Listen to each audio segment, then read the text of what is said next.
Hello there, and welcome.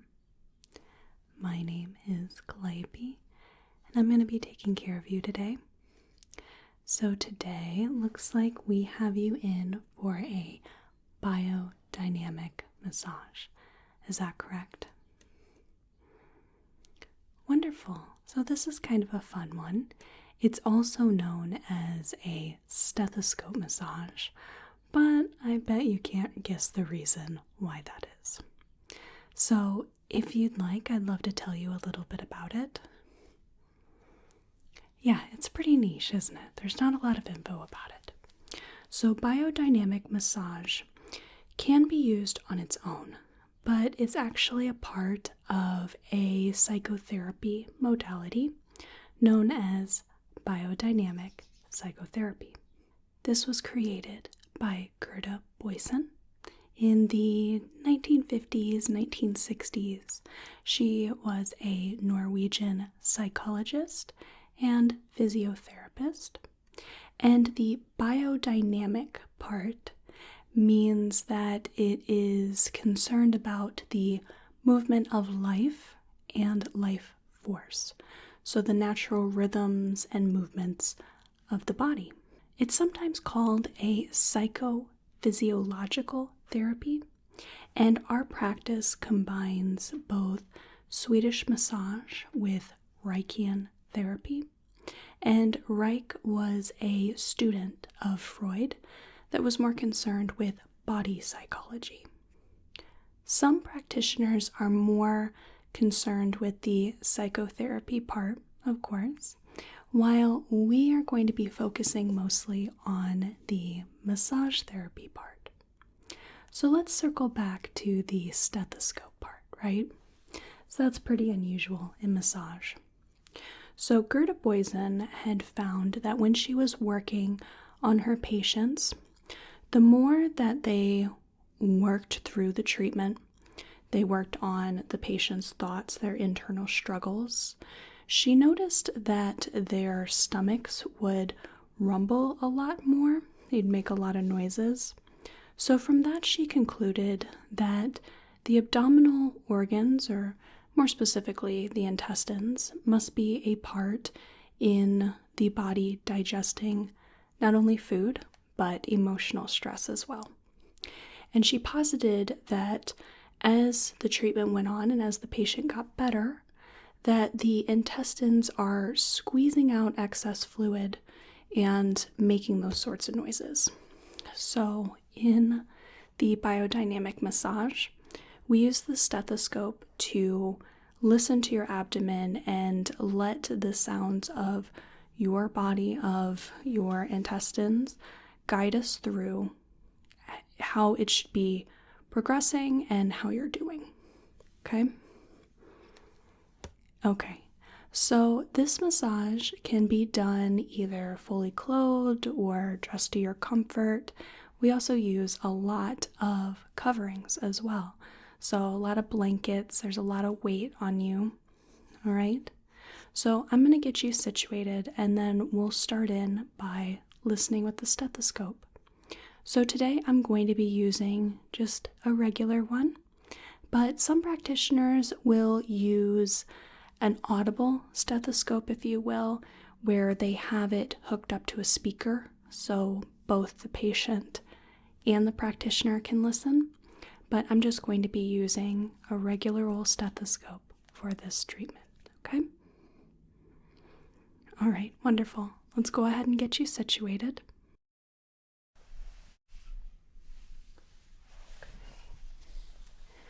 And are you comfortable where you're at? Okay. If at any point we need to add more blankets or take anything away, just let me know. This is one of my absolute favorite coverings. It is a fleecy blanket, and it's also this Sherpa material as well. It's a good sensory blanket. It's very warm as well. Okay, so let's take a little listen. This helps tell me what your baseline is going to be. That way we can monitor changes throughout the massage. So I'm just going to have you take some normal breaths, okay? We don't want to try to stir anything up. We're just listening how it normally would be. So from this point forward, I will need to be touching you for the purposes of this massage. Is that okay with you? Very good. So let me take a listen.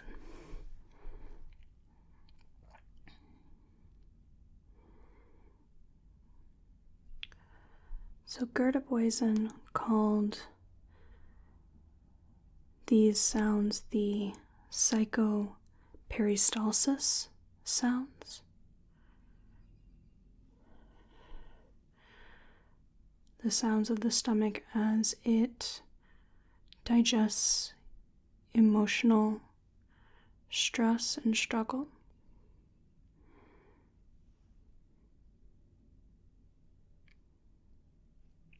Okay, very good. So from time to time, I will need to be listening to your abdomen again, just as we go through. And I think that with what I'm seeing here, I want to start right here, more at the shoulder and then down the arm. So, biodynamic massage has a multitude of different techniques that we use. What I'm using right now is called basic touch, and this is more for diagnosing.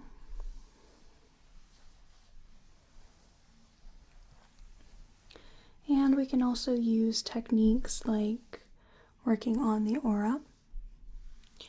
We can work into the tissues and do some deep muscle work. We can do draining, we can do lifting, packing, all sorts of different techniques depending on what your body needs.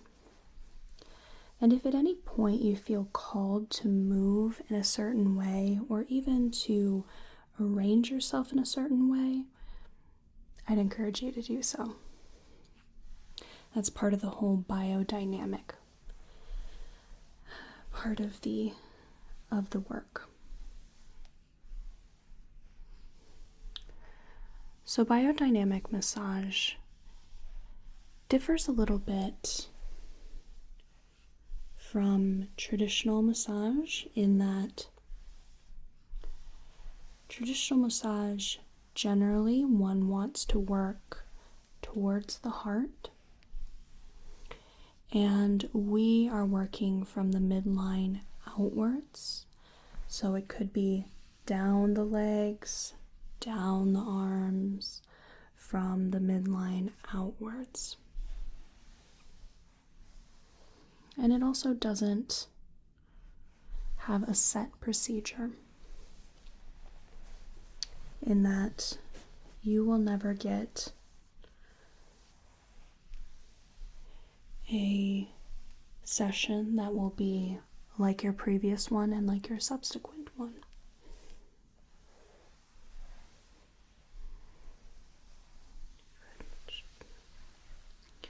Just as I feel called to, I'll move throughout the body.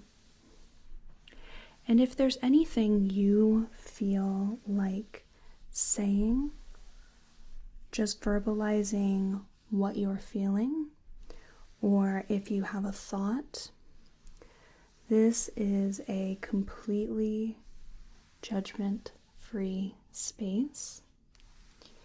And biodynamic massage can be wonderful for working through our minds, what we're feeling, what we're thinking. and then we can actually listen to see if that is being digested. So I'm going to hold the stethoscope on the abdomen, and I'm just going to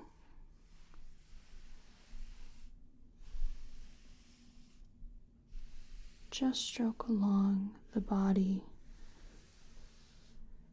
and see what it is that your body feels called to working on.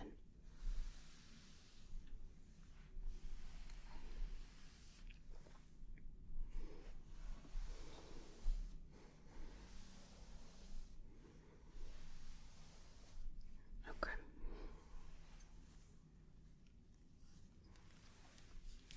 We're just going to keep working right here.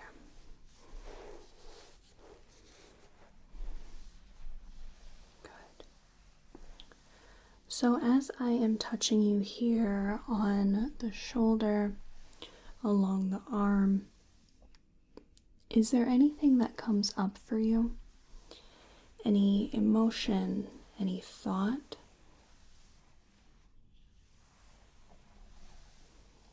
Okay.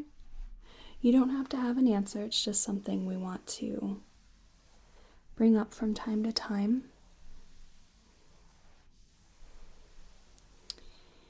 And at some points you may feel emotion in a certain type of touch or an area. And if you could let me know, that would be wonderful.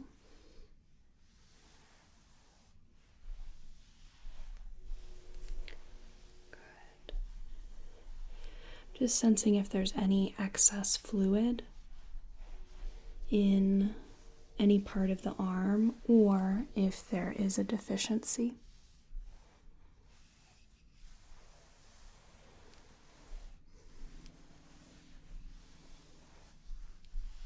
Good. Just working in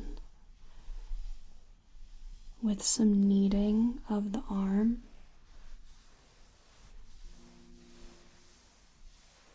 We're doing a lot of different things with biodynamic massage. We are working to release tension, calming the autonomic nervous system. We want to help restore circulation. We are encouraging the digestion of stress, of course. Overall, we're working to achieve homeostasis. In biodynamic psychotherapy, it's believed that the body has the ability to regulate itself. The body has the ability to work through any sort of emotional stress. And we are giving you the tools and giving you a little bit of a reset so that you will be able to restore your own balance. It's about independent well-being.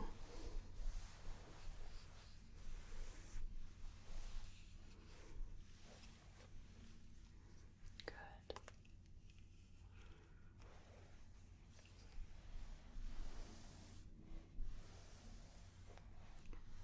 Do you have anything that's coming up for you at all? Thoughts, emotions, sensations? Mm-hmm. Okay.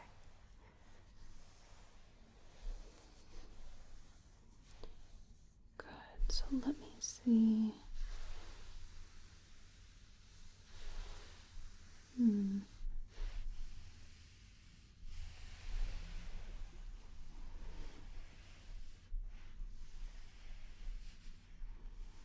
Okay, I see. Takes a lot of experience to read what the body wants to tell me, to read how the body wants to be taken care of.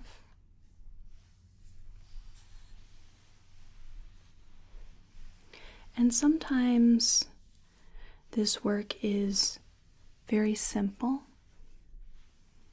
and we're working with just holding the body, putting pressure. And sometimes we work with just light strokes. It's this reassuring motion.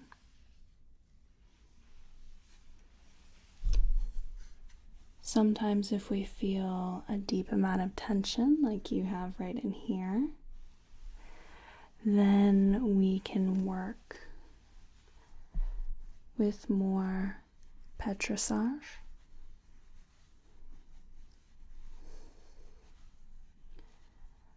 Good. Is this a comfortable pressure for you here as I'm kneading into the arm? Okay. Very good.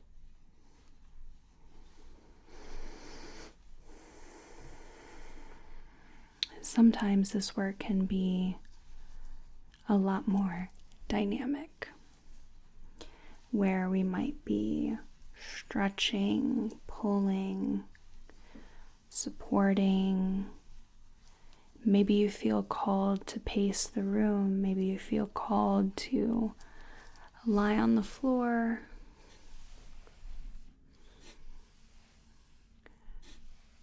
So whatever sort of feeling you get, it's those gut feelings. There's this emotional release model with biodynamic psychotherapy that emotion starts in the abdomen. That's where we feel it first. And when we're well regulated and when we have emotional freedom, it will travel up the abdomen and into the chest, and we feel it in the chest. Sometimes it feels like pain in the chest, a seizing, a catch, or sometimes our chest can feel very full and very warm with more emotions like joy or passion or interest.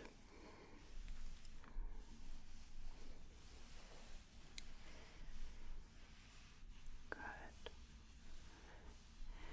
And from the chest, it should go up to the mouth and the eyes where we express what we're feeling.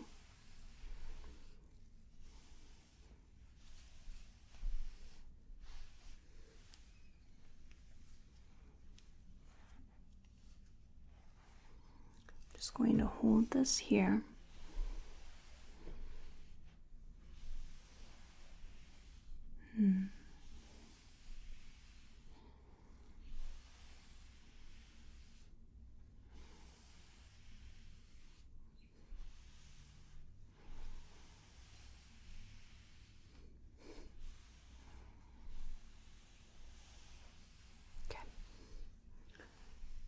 We're still working through some things here. We're not quite done yet.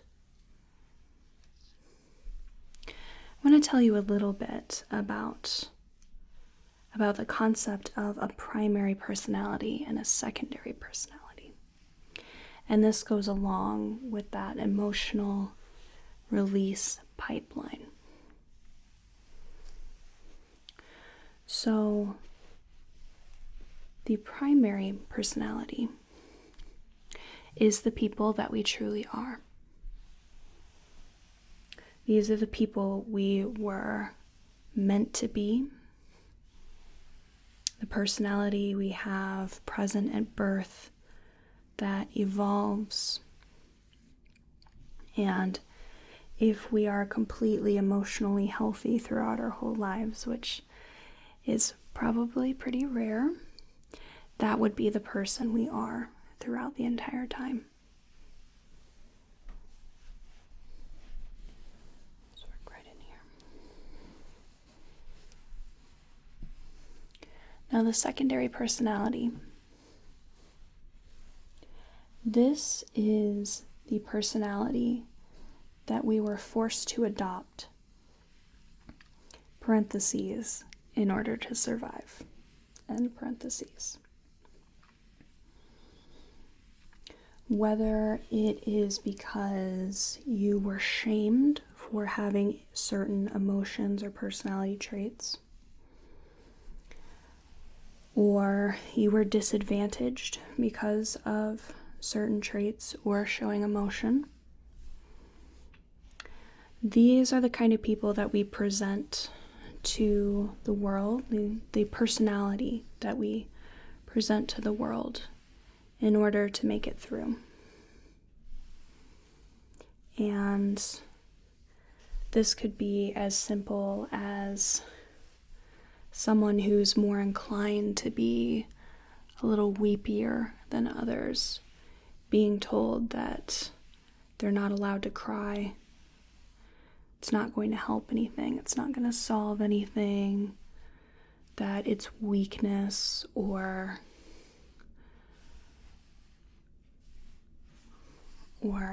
take your pick of any of the derogatory things said about crying. And I tell many, many people this, but crying is one of my favorite things to do.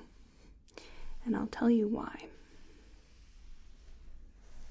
Crying is one of the most easiest ways that we have to quickly and often effectively get rid of emotional tension and bring clarity. It's free. Depending on what had brought it about, it can be fairly quick. And there is a clarity after you are done. And the more we bottle things up and we don't allow ourselves to cry, the harder it is to cry, and then the longer it takes to work through those things. So it's a very healthy thing. I mean, there's a reason we do it, right? It's meant to be an emotional reset. And if we are told to mask that, to stop it, to not allow ourselves to do that, that's not healthy for us. Some people just don't cry, though, and that's okay. Some people are weepier than others. I am one of those. But it doesn't have to be a negative activity, right? Emotions are just messages. They're just signals. And it's our body, it's our brain's way of telling us what's going on. And we can choose to accept them, take them into account and move on, or we bottle them up and they may change. Oftentimes they will compound.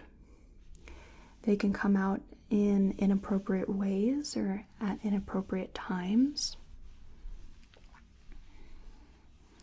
when we could have had ourselves a little 5-minute cry and moved on.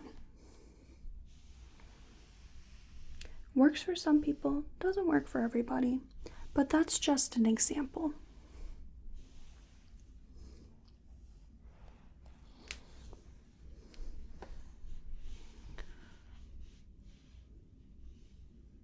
Okay, all right. So we have definitely progressed. So now I think we can work more on the legs. So I'm feeling more called to that. Okay.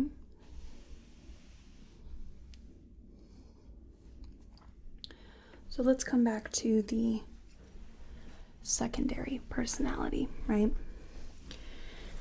It's the people that we've had to become to survive.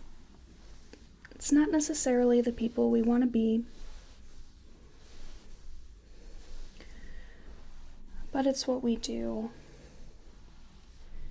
in order to keep moving forward. Sometimes this can work in our favor, especially if we had personality traits that we found were more negative and we wanted to be something different. Most of the time, this is just about masking. It's things like not being able to talk about something you find exciting because other people will find it annoying, or they will demean you for it. It's things like making yourself quiet so that other people can talk over you, maybe they'll ignore you, and you won't bring negative emotions on yourself for speaking up and speaking out.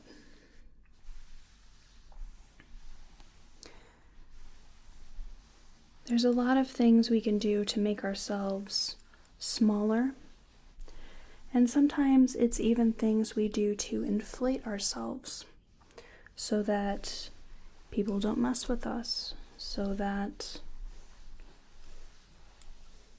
we aren't harassed, so that other people don't take advantage of us. There is merit to having a secondary personality. If there wasn't a reason for it, we wouldn't have adopted it, right? But we want to reconcile between the primary personality and the secondary personality. We want to stay true to ourselves. And we also want to be healthy about it.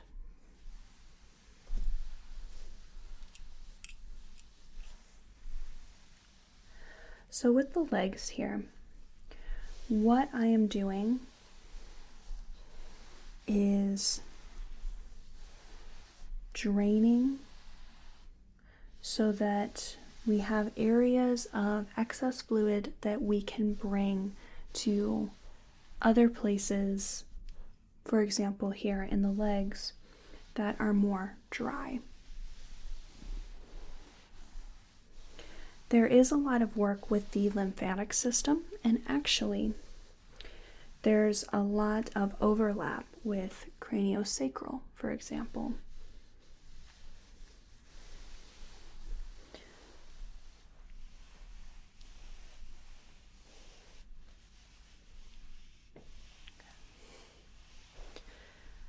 Do you feel like my touch is meeting you in the way that you need? Does this feel comfortable to you? Is there a way that it could be more comfortable for you? Okay. Let me know at any point.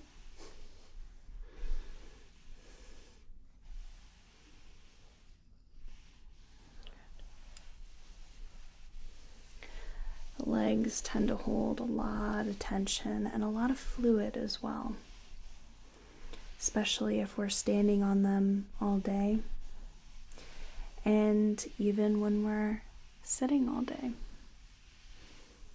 Our legs take a lot of abuse.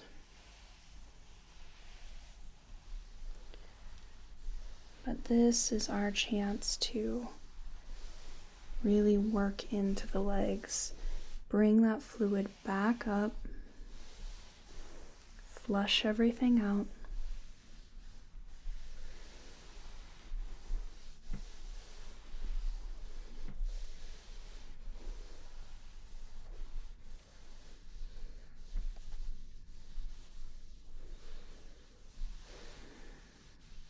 Is there anything that's coming up for you?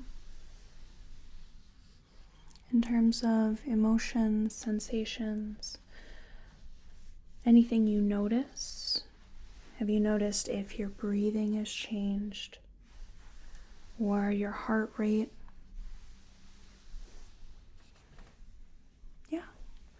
let's check in on that.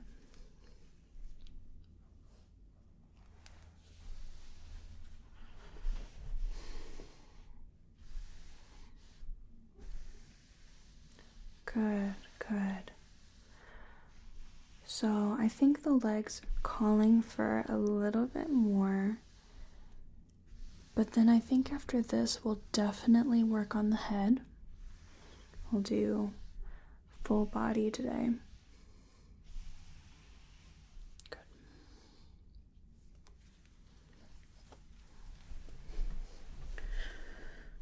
Very good.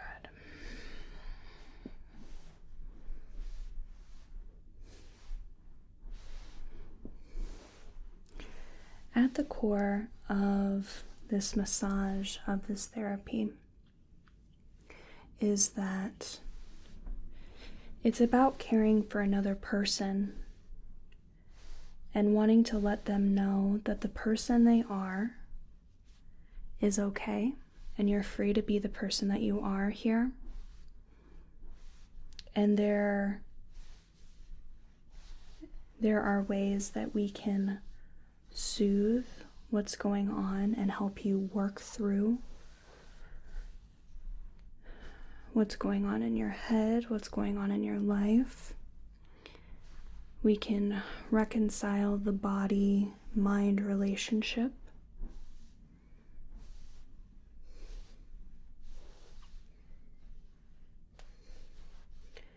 At its heart, this is about caring about another person and wanting them to be well.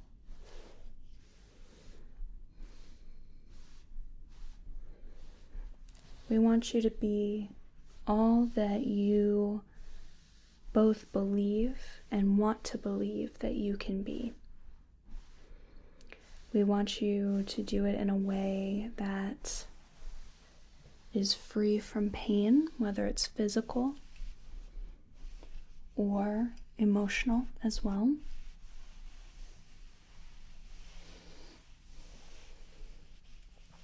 We want to help you work through that.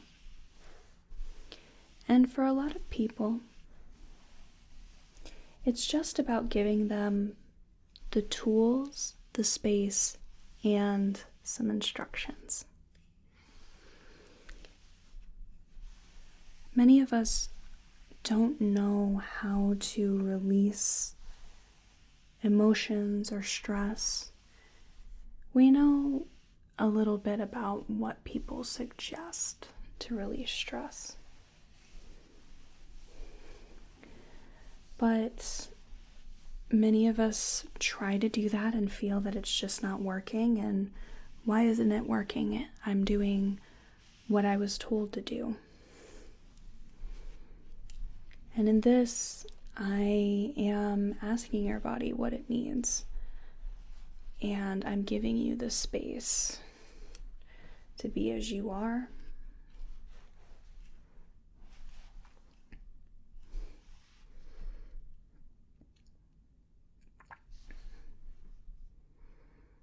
And I'm giving you some of those tools as well, so that you can go forth in the world more at peace with yourself, how you feel in your body, what you're capable of, who you are. It's very holistic.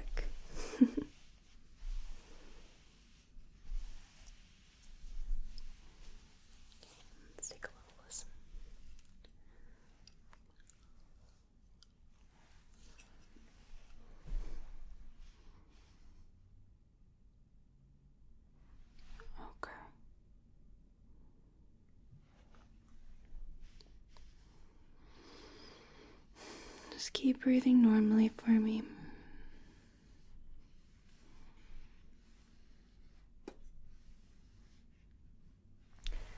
I've noticed that you definitely are breathing more even and more deeply. That's good.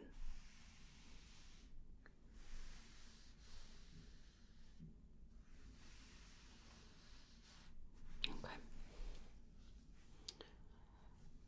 I am going to be moving more towards the head. So I am going to be working on the hills and valleys, as it's called, and we're going to work with the fluid. So this is more, it looks a lot like craniosacral work, okay? So it'll be gentle massage, and we want to get that fluid moving in there. We want to do a deep drain. Most people could use a deep drain with the fluid in the cranium. And then we'll see where we're at, okay? We'll just see where the session takes us. All right? So I am going to come around to your head. So with the head, we're working on what's been called the nervous fluid.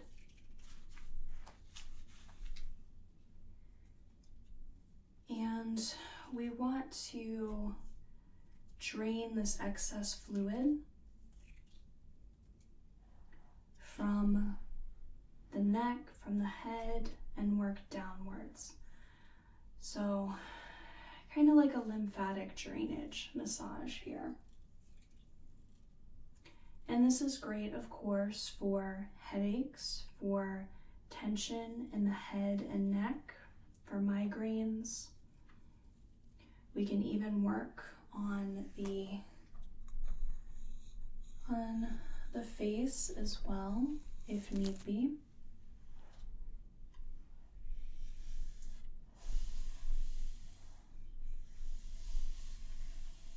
And we want to free up this space. We want to open this up and let it become free and light, and get some better regulation.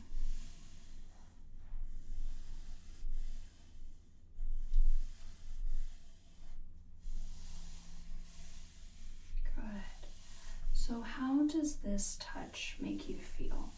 Is this comfortable for you? Good, okay. Are any sort of sensations or emotions coming up for you? Okay. While I'm here, would you mind just taking a few deep breaths with me? Okay, let's do a deep breath in and out. Deep breath in and out. Deep breath in and out.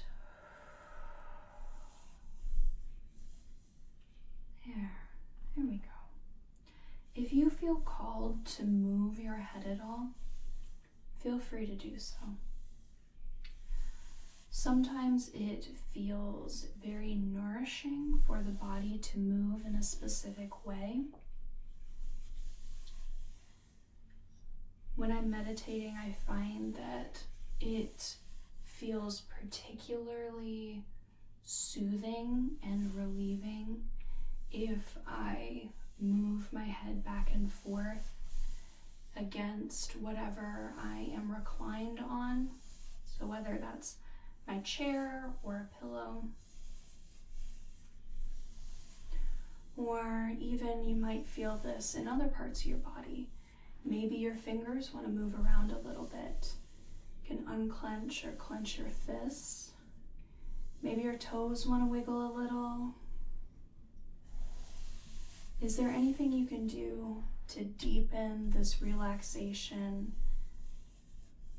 this feeling of connection to your body? Is it something like giving your feet a little 1-2 kick? Is it rolling your shoulders back? Is it opening up the chest a little? What can we do to facilitate a mind-body connection here? What can we do to feel at home in our body while I am very gently, little pressure, moving the fluids around in the cranium, in the skull? This is done with the pressure of holding up a nickel, very, very small. Using very gentle, either kneading circles, or sometimes the head just needs to be held in a specific way so that we can feel the tension unravel itself when the body starts realizing, hey, I know how to fix this. I just wasn't sure where to start. This is where I need to start.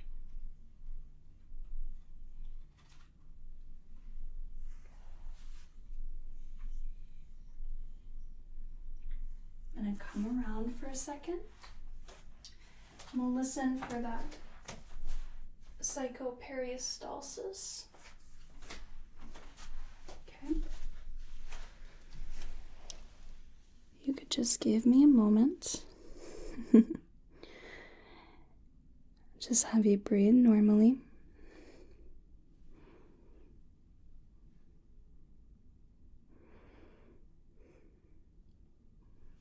Okay. I like where we're at. I'm gonna come back around.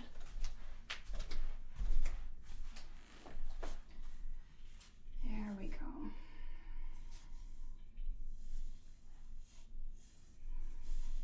What your body's telling me is that you are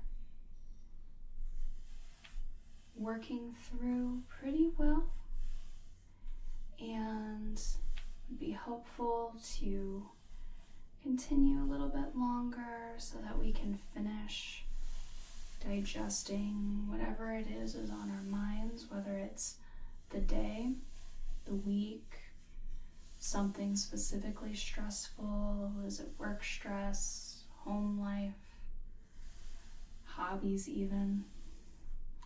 I know my hobbies can be kind of stressing sometimes. There we go. And I can just feel the tension lighten in the neck and the head. I can feel when the fluids start to move on their own, where they're not caught, they're not sunk in. And that's the deep draining here. Deep draining.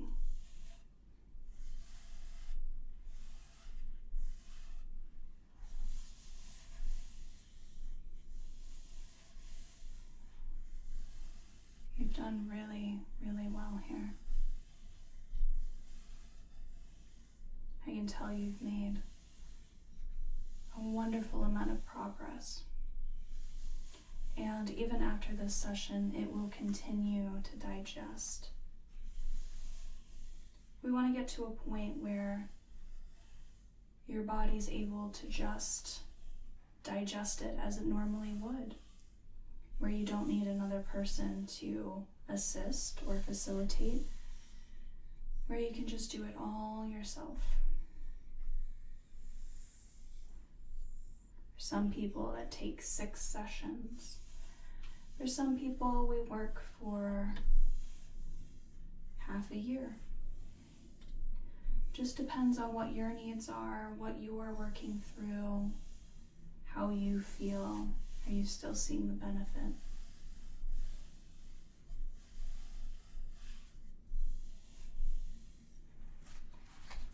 let's come back around.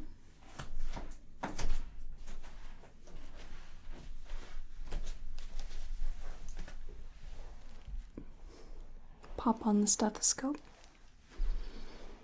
Let's take a listen.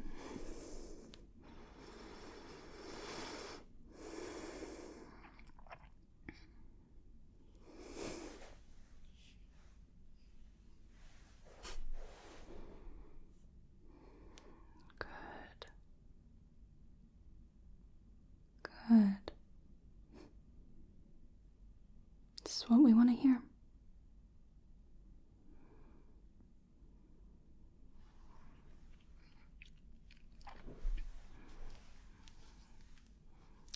That's a good place. Okay, so for the last little bit, I want you to turn on to your left side, okay? We'll get you all situated. And this is known as polarization. We'll have you on your left side. Okay, and I will just readjust our blanket here. Okay, and are you comfortable here? Very good. So I'm going to have you lay here. It could be for a few minutes, or just depending on you, how long you want to be here. Could be 10 minutes, could be 20, whatever works for you. This is a good spot for you to be in to end our session. And generally it's recommended to do these sessions about once a week. I don't think we want to do any more than that, but we certainly don't want to go too far out between sessions. We want to keep building upon progress that we've made. We want to keep building and building until you have the ability to regulate your own body, till we achieve that homeostasis.